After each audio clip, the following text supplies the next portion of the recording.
بسم اللہ الرحمن الرحیم۔ سید مانا سردار، چونکہ حضور نے فرمایا کہ انا سید ولد آدم، میں آدم کی اولاد کا سردار ہوں، تو جن کی نسبت حضور کے خاندان سے ہوگی وہ بھی سردار ہوگا۔ کہ جیسے فرمایا کہ سیدہ شباب اہل الجنت الحسن والحسین، قیامت والے دن نوجوانوں کے سردار حسن حسین ہوں گے۔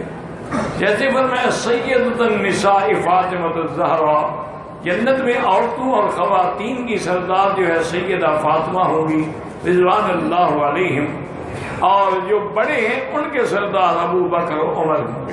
تو سید مانا سردار ہے۔ اصل حضور کی ذات بھی قریش ہے اور ہاشمی ہے، باقی کسی غیر سید سے رشتہ کرنا کوئی حرج نہیں۔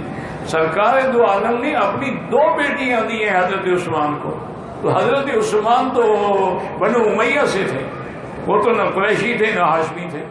تو اگر حضور کی بیٹیوں کا نکاح ہو سکتا ہے تو دوسروں کا بھی ہو سکتا ہے۔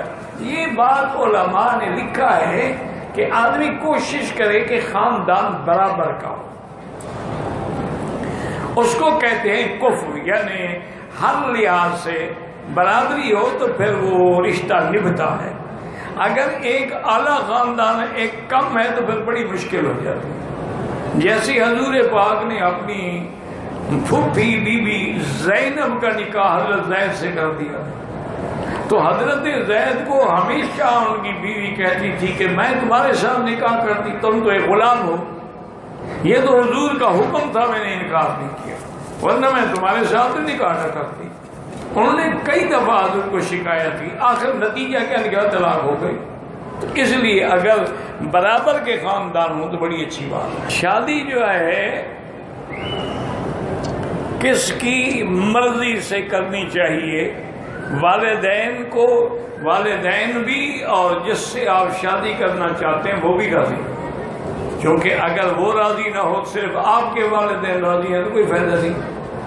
لازمی بات ہے کہ تمہارے والدین بھی راضی ہوں، اور جہاں رشتہ ہو وہ بھی اور اس کے والدین بھی راضی۔